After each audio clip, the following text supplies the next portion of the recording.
Pengaruh Indeks Pembangunan Manusia terhadap UMKM di Kalimantan Utara. Indeks Pembangunan Manusia atau IPM merupakan suatu ukuran untuk melihat dampak kinerja pembangunan wilayah dalam hal harapan hidup, intelektualitas, dan standar hidup yang layak. IPM menjelaskan bagaimana penduduk dapat mengakses hasil pembangunan untuk memperoleh pendapatan yang cukup, kesehatan, dan pendidikan yang memadai. Pada tahun 2019, IPM mengalami kenaikan yang signifikan hampir di setiap kabupatennya. Namun, pada tahun 2020, IPM mengalami penurunan di semua kabupaten, dan angka penurunan terbesar terjadi di Kabupaten Tanah Tidung sebesar 0,82 dari 67,79 tahun menjadi 66,97 tahun. Dilihat dari UHH atau umur harapan hidup, mengalami peningkatan setiap tahunnya. Pada tahun 2019 naik 0,04 dan kembali naik pada tahun 2020 sebesar 0,05.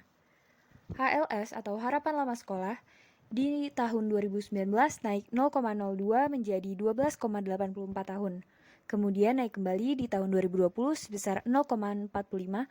HLS sendiri dihitung dari usia 7 tahun ke atas sesuai kebijakan pemerintah, yaitu program wajib belajar 12 tahun.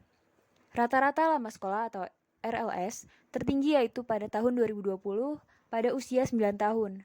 Cangkupan RLS yang dihitung yaitu pada usia 25 tahun ke atas, yang diasumsikan bahwa proses pendidikan sudah selesai.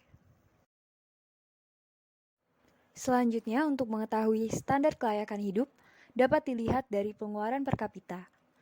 Rata-rata pengeluaran per kapita dalam 3 tahun terakhir sebesar Rp9.075, dengan rata-rata pengeluaran tertinggi yaitu Rp11.261 pada tahun 2020, tepatnya di Kabupaten Tarakan. Peran UMKM bagi perekonomian Indonesia sangatlah besar manfaatnya.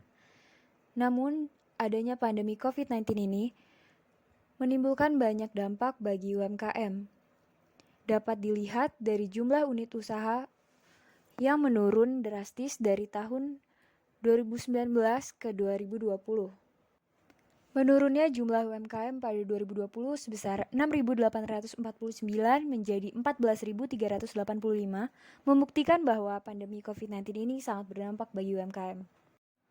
Dilihat dari data PDRB Kalimantan Utara per kabupatennya cukup stabil di tahun 2020. Namun, pada jumlah angkatan kerja, pada tahun 2020 terjadi penurunan terutama di Kabupaten Tarakan. Pandemi COVID-19 menyebabkan berbagai sektor usaha terkena imbasnya, termasuk lebih dari 80% pelaku UMKM. Jumlah UMKM berpengaruh negatif tidak signifikan terhadap indeks pembangunan manusia. Peran UMKM bagi perekonomian Indonesia sangatlah besar manfaatnya. Pada saat usaha besar sedang dalam tren melambat, pertumbuhan PDRB UMKM cukup stabil. UMKM pun begitu mendominasi perekonomian Indonesia pada tahun 2019. Jumlah UMKM sebesar 21.234 unit atau 44,1% dari total unit usaha, dengan kontribusi terhadap perekonomian mencapai 60,3%.